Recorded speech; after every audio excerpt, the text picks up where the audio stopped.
Assalamualaikum warahmatullahi wabarakatuh.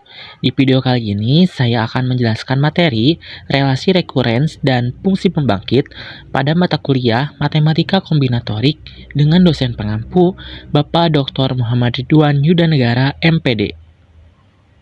Sebelum itu, perkenalkan, saya Randy Dermawan dengan NPM 21106310500025 dari kelas 6A, Program Studi Pendidikan Matematika, Fakultas Keguruan dan Ilmu Pendidikan, Universitas Singapura Bangsa Karawang. Oke, untuk materi yang pertama yaitu relasi rekurens. Barisan A0, A1, A2 sampai dengan AN dilambangkan dengan kurung kurawal AN. Elemen barisan ke N yaitu AN dapat ditentukan dari suatu persamaan. Bila persamaan yang mengekspresikan AN dinyatakan secara rekursif dalam satu atau lebih term elemen sebelumnya yaitu A0, A1, A2 sampai dengan AN-1, maka persamaan tersebut dinamakan relasi rekurens. Nah, contohnya AN sama dengan 2AN-1 ditambah 1, AN sama dengan AN-1 ditambah 2AN-2, dan AN sama dengan 2AN-1 dikurangi AN-2. Selanjutnya, kondisi nilai awal suatu barisan adalah satu nilai atau lebih nilai yang diperlukan untuk memulai menghitung elemen-elemen selanjutnya. Contohnya, AN sama dengan 2AN-1 ditambah 1 dengan A0-nya sama dengan 1. Kemudian AN sama dengan AN-1 ditambah 2AN-2 dengan A0 sama dengan 1 dan A1 sama dengan 2. Nah, karena relasi rekurens menyatakan definisi barisan secara rekursif, maka kondisi awal merupakan langkah basis pada definisi rekursif tersebut. Nah, contoh 8, barisan Fibonacci dengan 0, 1, 1, 2, 3, 5, 8, 13, dan seterusnya. Nah, dapat dinyatakan dengan relasi rekurens, yaitu Fn sama dengan Fn-1 ditambah Fn-2 dengan F0 sama dengan 1 dan F1 sama dengan 1. Nah, kondisi nilai awal secara unik menentukan elemen-elemen barisan. Kondisi nilai awal yang berbeda akan menghasilkan nilai-nilai elemen barisan yang berbeda pula. Contoh 9, misalkan AN adalah barisan yang memenuhi relasi rekurens berikut. AN sama dengan 2AN-1 dikurangi AN-2 dengan A0 sama dengan 0 dan A1 sama dengan 3. Periksa apakah AN sama dengan 3N merupakan solusi relasi rekurens tersebut. Untuk penyelesaiannya, 2AN-1 dikurangi AN-2 sama dengan 2 dalam kurung 3 dalam kurung N-1 dikurangi 3 dalam kurung N-2. Sehingga diperoleh 6N dikurangi 6 dikurangi 3N ditambah 6 sama dengan 3N. Nah, jadi AN sama dengan 3N merupakan solusi dari relasi rekurens tersebut. Kemudian, apakah AN sama dengan 2 pangkat N merupakan solusi relasi rekurens? AN sama dengan 2AN-1 dikurangi AN-2 dengan A0 sama dengan 1 dan A1 sama dengan 2. Untuk penyelesaiannya, 2AN-1 dikurangi AN-2 dapat kita tulis 2 titik 2 pangkat N-1 dikurangi 2 pangkat N-2 sehingga dioperasikan 2 pangkat N-1 ditambah 1 dikurangi 2 pangkat N-2. Maka diperoleh 2 pangkat N dikurangi 2 pangkat N-2. Nah, jadi AN sama dengan 2 pangkat N bukan merupakan solusi relasi rekurens tersebut. Selanjutnya yaitu pemodelan relasi rekurens. Contohnya pada bunga majemuk, misalkan uang sebanyak 10.000 disimpan di bank dengan sistem bunga berbunga dengan besar bunga 11% per tahun. Berapa banyak uang setelah 30 tahun? Nah, kita misalkan PN menyatakan nilai uang setelah N tahun. Nilai uang setelah N tahun ini sama dengan nilai uang tahun sebelumnya ditambah dengan bunga uang. Nah, maka dapat kita modelkan PN sama dengan PN-1 ditambah 0,11 PN-1 dengan P0 sama dengan 10.000. Solusi relasi rekurens PN sama dengan PN-1 ditambah 0,11 PN-1 dengan P0 sama dengan 10.000 dapat dipecahkan sebagai berikut. PN sama dengan PN-1 ditambah 0,11 PN-1 dapat kita tulis menjadi 1,11 PN-1. Nah, dapat kita lihat juga di sini yaitu mengandung sebuah pola. Maka dapat kita simpulkan Pn sama dengan 1,11 pangkat N P0. Nah, kita ketahui bahwa P0-nya itu 10.000. Maka Pn sama dengan 10.000 dikali 1,11 pangkat N. Nah, setelah 30 tahun, banyaknya uang adalah P30 sama dengan 10.000 dikali 1,11 pangkat 30, yaitu Rp228.922,97. Penyelesaian relasi rekurens.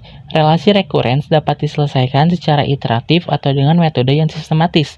Secara iteratif, misalnya pada contoh bunga majemuk yang sudah dijelaskan, dan menara Hanoi. Secara sistematis adalah untuk relasi rekurens yang berbentuk homogen lanjar atau linier.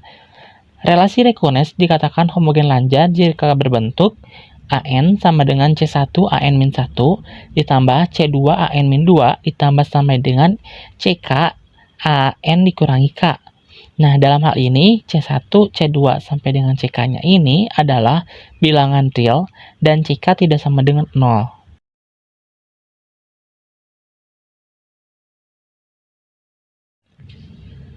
Kemudian di sini ada beberapa contoh untuk membedakan homogen lanjar dan tidak lanjar. Untuk Pn sama dengan 1,11, Pn-1 disebut homogen lanjar. Kemudian Fn sama dengan Fn-1 ditambah Fn-2 homogen lanjar. An sama dengan 2A N-1 dikurangi A kuadrat N-2 tidak homogen lanjar karena A-nya ini berpangkat lebih dari 1. Kemudian Hn sama dengan 2H N-1 dikurangi 1 tidak homogen lanjar karena satunya ini tidak mengandung nilai Hn. Kemudian An sama dengan N A-1 tidak homogen lanjar karena koefisiennya ini bukan merupakan konstanta. Lalu, solusi relasi rekurens yang berbentuk homogen lanjar adalah mencari bentuk An sama dengan R pangkat N, yang dalam hal ini R adalah konstanta. Nah, sulihkan An sama dengan R pangkat N ke dalam relasi rekurens homogen lanjar. An sama dengan C1 An-1 ditambah C2 An-2 ditambah sampai dengan CK An dikurangi K. Nah, menjadi R pangkat N sama dengan C1 R pangkat N-1 ditambah C2 R pangkat N-2 ditambah sampai dengan CK R pangkat N dikurangi K. Selanjutnya, bagi kedua ruas dengan R pangkat N dikurangi K menghasilkan R pangkat K dikurangi C1, R pangkat K dikurangi 1 dikurangi C2, R pangkat K dikurangi 2 dikurangi sampai dengan CK dikurangi 1, R dikurangi CK sama dengan 0. Persamaan di atas dinamakan dengan persamaan karakteristik dari relasi rekurens. Solusi persamaan karakteristik disebut dengan akar-akar karakteristik dan merupakan komponen solusi relasi rekurens yang kita cari. Nah, lalu untuk relasi rekurens homogen lanjar berderajat K sama dengan 2, An sama dengan C1, An dikurangi 1 ditambah C2, An dikurangi 2, maka persamaan akar karakteristiknya berbentuk R kuadrat dikurangi C1R dikurangi C2 sama dengan 0, sehingga akar persamaan karakteristiknya adalah R1 dan juga R2. Kemudian di sini ada teorema 1, barisan An adalah solusi relasi rekurens. An sama dengan C1, An dikurangi 1 ditambah C2, An dikurangi 2, jika dan hanya jika An sama dengan alpha 1 R pangkat N1 ditambah alpha 2 R pangkat N2, untuk N sama dengan 0, 1, 2, dan seterusnya, dengan alpha 1 dan alpha 2 adalah konstan. Nah, kemudian jika persamaan karakteristik memiliki dua akar yang sama, yaitu akar kembar, R1 sama dengan R2, maka teorema 1 ini tidak dapat dipakai. Nah, kemudian di sini ada teorema 2, yaitu misalkan R kuadrat dikurangi C1R dikurangi C2 sama dengan 0, mempunyai akar kembar R0. Nah, barisan An adalah solusi relasi rekurens. An sama dengan C1, An dikurangi 1 ditambah C2, An dikurangi 2, jika dan hanya jika An alpha 1 R pangkat N0 ditambah alpha 2 N R pangkat N0. Untuk N sama dengan 0, 1, dan seterusnya, dengan alpha 1 dan alpha 2 adalah konstan. Kemudian di sini ada contoh, tentukan solusi relasi rekurens berikut. An sama dengan An-1 ditambah 2 An-2 dengan A0 sama dengan 2 dan A1 sama dengan 7. Nah, untuk penyelesaiannya, persamaan karakteristiknya kita ubah menjadi R kuadrat dikurangi R dikurangi 2 sama dengan 0. Maka akar-akarnya R dikurangi 2 dan R dikurangi 1 sama dengan 0, sehingga diperoleh R1 sama dengan 2 dan R2 sama dengan negatif 1. Maka AN sama dengan alpha 1 R pangkat N1 ditambah alpha 2 R pangkat N2 menjadi AN sama dengan alpha 1 2 pangkat N ditambah alpha 2 negatif 1 pangkat N. Nah, karena di sini ada nilai awal yaitu kondisi awal A0 sama dengan 2 dan A1 sama dengan 7, maka kita substitusi sehingga diperoleh alpha 1 ditambah alpha 2 dan 2 alpha 1 dikurangi alpha 2. Nah, diperoleh dua persamaan tersebut dengan menggunakan SPLDV sehingga diperoleh alpha 1-nya ini sama dengan 3 dan alpha 2-nya sama dengan negatif 1. Jadi solusi relasi recurrence adalah AN sama dengan 3.2 pangkat N dikurangi negatif 1 pangkat N. Kemudian di sini ada contoh 14, tentukan solusi relasi recurrence berikut. AN sama dengan 6A N dikurangi 1 dikurangi 9A N dikurangi 2. Dengan kondisi awal A0 sama dengan 1 dan A1 sama dengan 6. Untuk penyelesaiannya kita ubah kepersamaan karakteristik menjadi R kuadrat dikurangi 6R ditambah 9 sama dengan 0. Kemudian kita faktorkan sehingga diperoleh akar-akarnya yaitu R1 sama dengan R2 sama dengan 3. Karena akar kembar kita menggunakan teorema yang kedua sehingga diperoleh AN sama dengan alpha 1 3 pangkat N ditambah alpha 2N 3 pangkat N. Nah, karena ada kondisi nilai awal, kita substitusi aja ke nilai AN tersebut sehingga diperoleh alpha 1 dan 3 alpha 1 ditambah 3 alpha 2. Nah, dengan menggunakan sifat SPLDV yaitu metode SPLDV sehingga diperoleh solusinya alpha 1 sama dengan 1 dan alpha 2 sama dengan 1. Jadi solusi relasi recurrence adalah AN sama dengan 3 pangkat N ditambah N 3 pangkat N. Oke, untuk selanjutnya ke materi yang kedua yaitu fungsi pembangkit. Nah, sebelum ke fungsi pembangkit di sini ada beberapa pengantar yang perlu dipelajari. Yang pertama, dalam kalkulus kita pernah membahas mengenai deret. Nah, di deret ini ada deret kuasa dan juga deret Taylor yang punya bentuk umum sebagai berikut. Nah, kemudian di sini ada beberapa formula atau rumus dari deret yang perlu kita ingat kembali karena hal ini merupakan hal penting untuk mengerjakan fungsi pembangkit. Oke, selanjutnya kita masuk ke definisi fungsi pembangkit. Nah, pandang AN sama dengan A1, A0, dan juga A2 adalah sebagai suatu barisan. Nah, dalam fungsi pembangkit ini ada dua macam, yaitu fungsi pembangkit biasa dan fungsi pembangkit eksponensial. Nah, masing-masing didefinisikan dengan sebuah deret. Bisa dilihat. Nah, kemudian di sini ada misalnya F pangkat X sama dengan 1 ditambah X tambah 1 per 2 faktorial X kuadrat ditambah 1 per 3 faktorial X pangkat 3 dan seterusnya. Nah, ini merupakan fungsi pembangkit biasa dari barisan 1,1,1 per 2 faktorial, 1 per 3 faktorial dan seterusnya. Atau suatu fungsi pembangkit eksponensial dari barisan 1, 1, 1, 1 dan 1 seterusnya. Kemudian untuk penjumlahan, pengurangan maupun perkalian dua buah fungsi pembangkit dapat dilakukan dengan cara yang sama. Di sini ada definisi 1.1.1 jika AX sama dengan sigma N sama dengan 0 sampai T hingga AN X pangkat N dan BX sama dengan sigma N sama dengan 0 sampai T hingga BN X pangkat N, maka AX ditambah atau dikurang BX sama dengan sigma N sama dengan 1 sampai T hingga AN ditambah BN X pangkat N. Begitu juga dengan dikali. Nah, apabila AN, BN, CN adalah barisan sedemikian sehingga CN sama dengan sigma, K sama dengan 0 sampai N, AK, BN dikurangi K, maka dapat kita katakan CN adalah konvolusi dari AN dan BN yang ditulis CN sama dengan AN dikali dengan BN.